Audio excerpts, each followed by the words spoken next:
안녕하세요. 구마담입니다. 구마담입니다. 머리 꼬라지가 대충 가봅시다. 오늘의 이야기. 전 국민이 치를 떨었던 그런 사건이죠. 수원 토막살인 사건. 아주 무서웠던 사건이죠. 조선족 오원춘 살인 사건. 피해자가 범인을 피해 숨어서 현재의 상황을 신고했지만 지금 내가 죽어가고 있다. 성폭행 당하고 있다. 라고 이야기했지만 경찰 그녀를 지켜주지 못했습니다. 또한 이 사건을 경찰은 축소 및 은폐하기에만 급급했죠.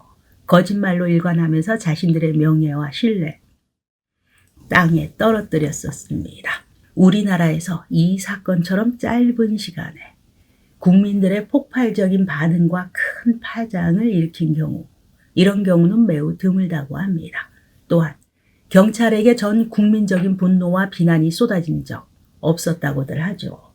또한 이 사건으로 인해서 경기지방경찰청장과 경찰청장이 연달아 대국민 사과를 해야 했고 사의를 표명하는 데까지 걸린 시간은 사건 보도 이후 채 일주일이 걸리지 않았다고 합니다. 정치권이나 고위 공직자가 연결된 권력형 게이트도 아니고 대형 금융비리도 아니고 수십 명이 살해된 연쇄 살인 사건도 아닙니다. 그러나 이 사건에는 피해 여성이 현장에서 범행을 당하면서 112 센터와 주고받은 7분 36초짜리 절박하고 소름 끼치는 통화 내용과 이를 숨기려는 대한민국 경찰의 거짓말, 사건 축소, 은폐 형태가 있다는 것입니다.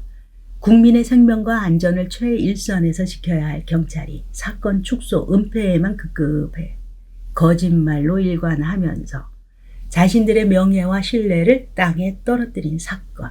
네. 먼저 이 사건의 핵심 피해자가 경찰에 신고했을 때의 통화 내용을 한번 살펴보도록 하겠습니다. 2012년 4월 1일 112 경찰입니다. 말씀하세요. 예, 여기 목골 놀이터 전에 집인데요. 저 지금 성폭행 당하고 있거든요. 지동요? 예, 지동초등학교 좀 지나서 목골 놀이터 가는 길쯤으로요. 선생님, 핸드폰 위치 조회 한 번만 해볼게요. 네. 저기요, 지금 성폭행 당하신다고요? 성폭행 당하고 계신다고요? 네. 자세한 위치 모르겠어요? 지동초등학교에서 목골 놀이터 가기 전, 지동초등학교에서 목골 놀이터 가기 전요. 누가 그러는 거예요?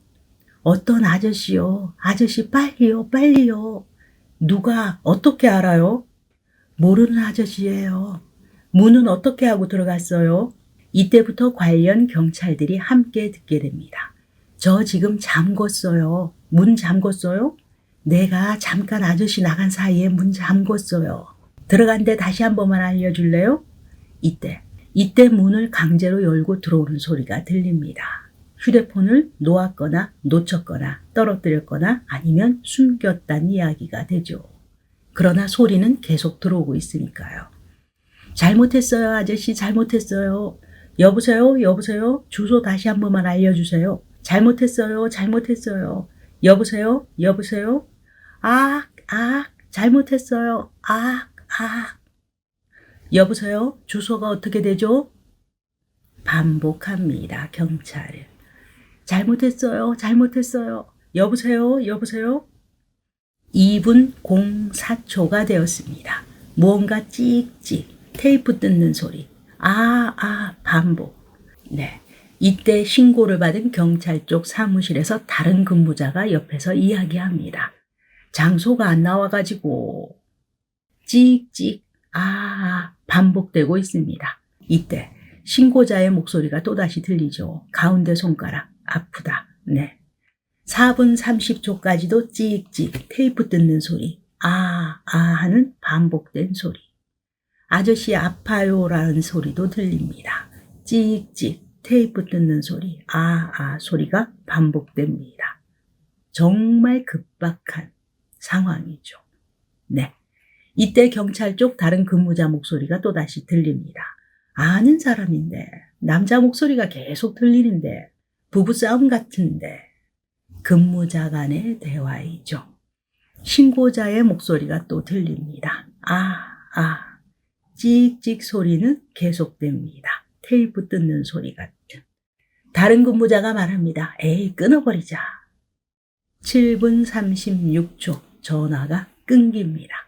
이후 경찰은 13시간 후 이미 시신을 훼손하고 있는 범인을 마주하게 됩니다. 2012년 4월 1일 이 피해자, 전화한 피해자. 범인 오원춘이 나간 사이에 문을 잠그고 112에 전화를 걸어서 모르는 아저씨에게 성폭행을 당하고 있다. 아저씨가 나간 사이 문을 잠그고 전화하는 거다 라고 이야기했죠. 이 집 주변은 지동 초등학교 지나서 목골 놀이터 가는 길쯤이다 라고 자세한 위치까지 자세히 설명하고 있습니다. 하지만 112 신고를 접수한 경찰관. 지금 성폭행 당하신다고요? 자세한 위치 모르느냐? 누가 그러는 것이냐? 등등. 급박한 상황과는 전혀 관련 없거나 피해자가 답할 수 없는 질문으로 따지듯이 대응하고 있습니다. 그러던 중 가해자가 강제로 문을 열고 들어오는 소리와 함께 잘못했어요, 아저씨 잘못했어요, 살려주세요, 살려주세요, 이라는 소리가 들려옵니다. 이와 함께 테이프를 찢는 듯한, 테이프를 떼는 듯한 소리도 들렸으며 전화가 끊길 때쯤에는 피해자의 비명소리가 잦아 들어가고 있었다는 것입니다.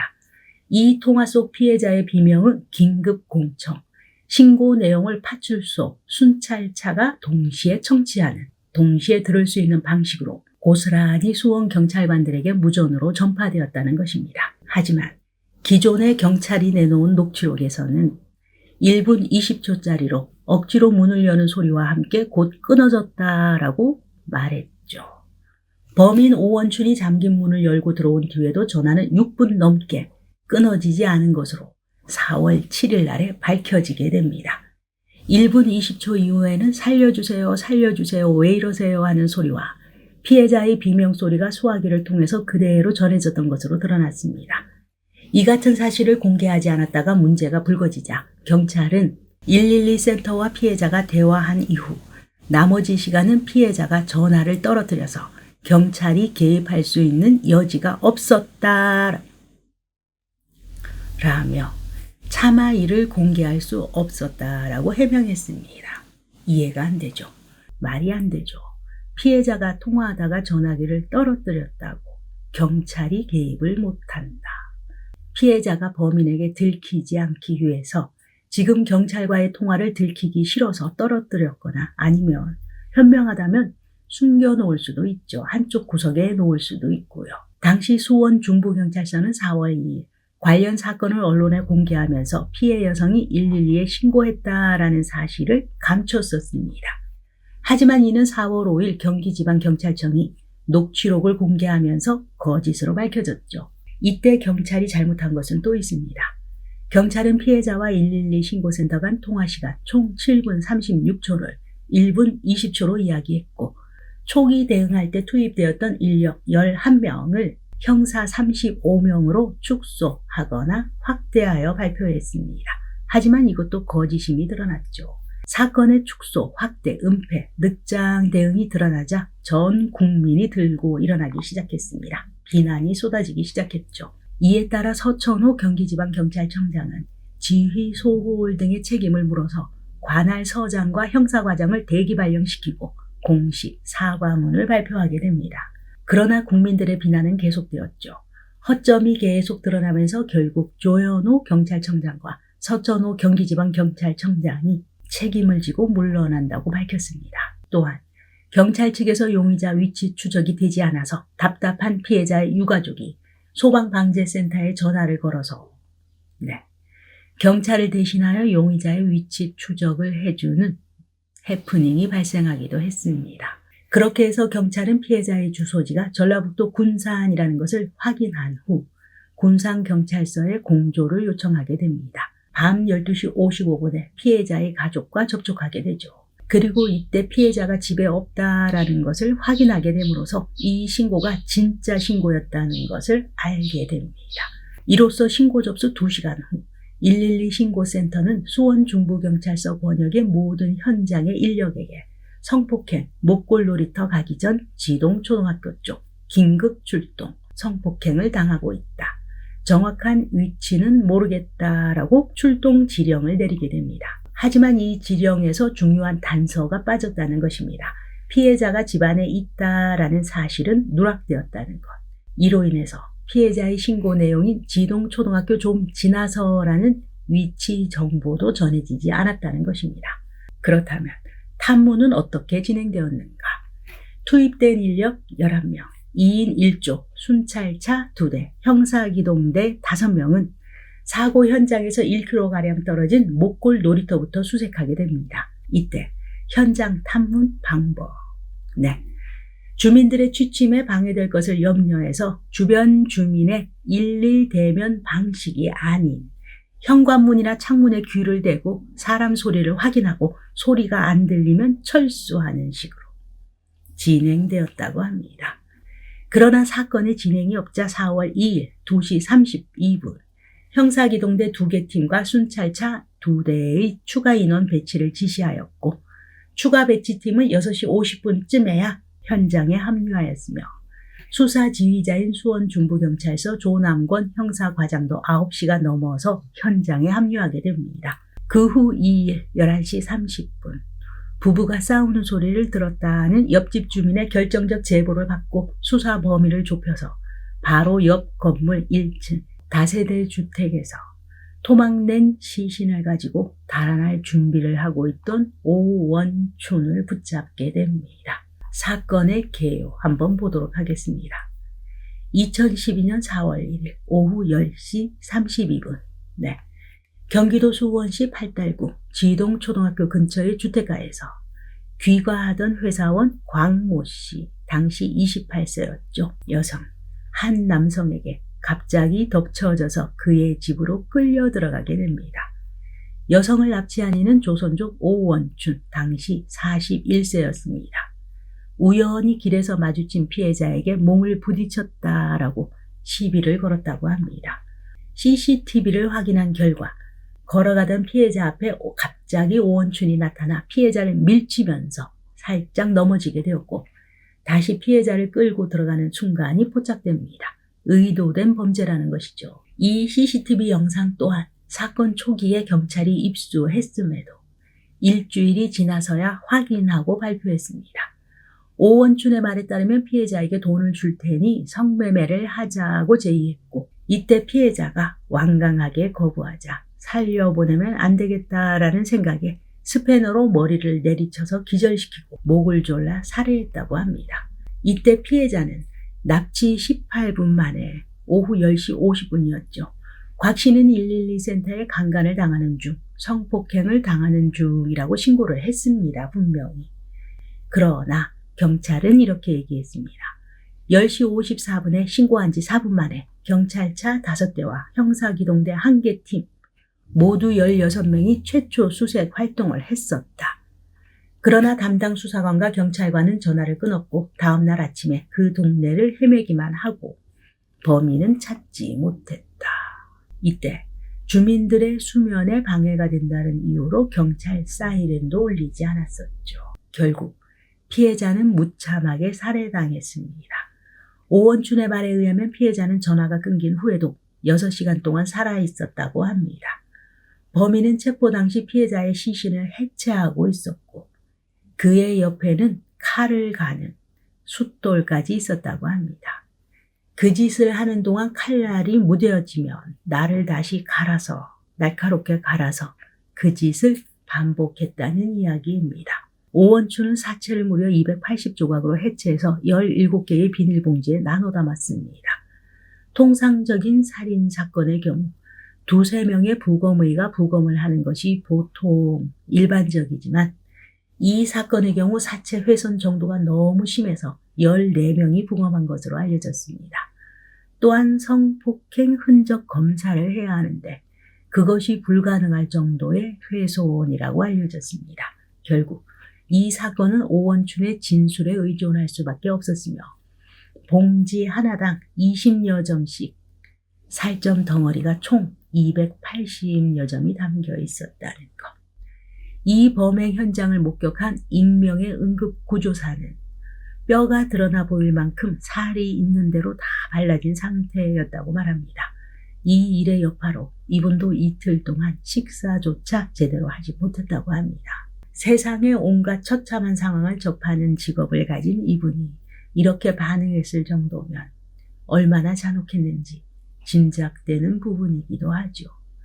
현장에서 발견된 피해자의 사체가 워낙 엽기적으로 훼손된 데다 조사에 임한 범인 오원춘의 태도, 살인을 저지른 것으로 보기 힘들 만큼 담담했다고 합니다. 유치장에 구속되었을 때는 제공되는 끼니를 몇 끼 잘 비운 것으로 전해집니다. 흘러나온 기사에 의하면 오원춘은 체포되면 굉장히 많이 두드려 맞는 줄 알았는데 한국 경찰 때리지 않아서 그나마 맞아 죽지는 않을 것 같다라고 안심했다고 합니다. 일각에서는 그가 사이코패스가 아닌가 의심하기도 했습니다. 그러나 그를 면담한 프로파일러 권일용님은 당시 경감이셨다고 해요. 그가 사이코패스는 아니라고 언급했습니다. 사이코패스 여부를 진단하는 PCLR 검사에서 22점이 나왔다고 하네요. 2012년 6월 15일 1심 법원에서 인육 제공설 등을 인정하여 오원춘에게 사형을 선고했습니다. 사형과 더불어 10년간 신상정보 고지, 30년간 위치 추적 장치를 부착한다라고 선고했죠. 이에 오원춘은 항소합니다. 2012년 10월 18일 항소심에서 무기징역으로 감형되었습니다. 피해자 유족들은 사형이라고 생각했는데 이 판결에 다시 충격을 받고 이 나라가 너무너무 싫다라고 오열했다고 합니다. 이후 경찰의 안일함에 분노한 피해자의 가족들은 국가를 상대로 3억 6천만 원의 손해배상 청구 소송을 냈고 법원은 경찰에게 책임이 있음을 인정합니다. 유가족에게 최종적으로 약 7천만 원을 배상해라라는 판결을 냅니다. 이 유가족들은 돈의 금액이 중요한 것이 아니라 진심 어린 사과를 원한다고 밝혔습니다. 피해자 동생은 이야기했습니다. 사건이 마무리되고 우리 가족들이 숨이라도 돌렸을 때 사건 처리와 관련이 있는 경찰들이 직접 찾아와서 사과라도 할 줄 알았는데 그렇지 않았다라고 토로했다고 합니다. 이 사건, 경찰이 잘못했음을 공식적으로는 인정했으나 결국 문제의 경찰들이 사과를 하지는 않았다라는 이야기입니다. 네, 정말 가슴 아픈 사건이었고 꿈에도 상상할 수도 없는 그런 사건이었죠. 오늘의 이야기 여기까지입니다. 오늘도 여러분의 소중한 시간 저와 함께 해주셔서 대단히 감사합니다.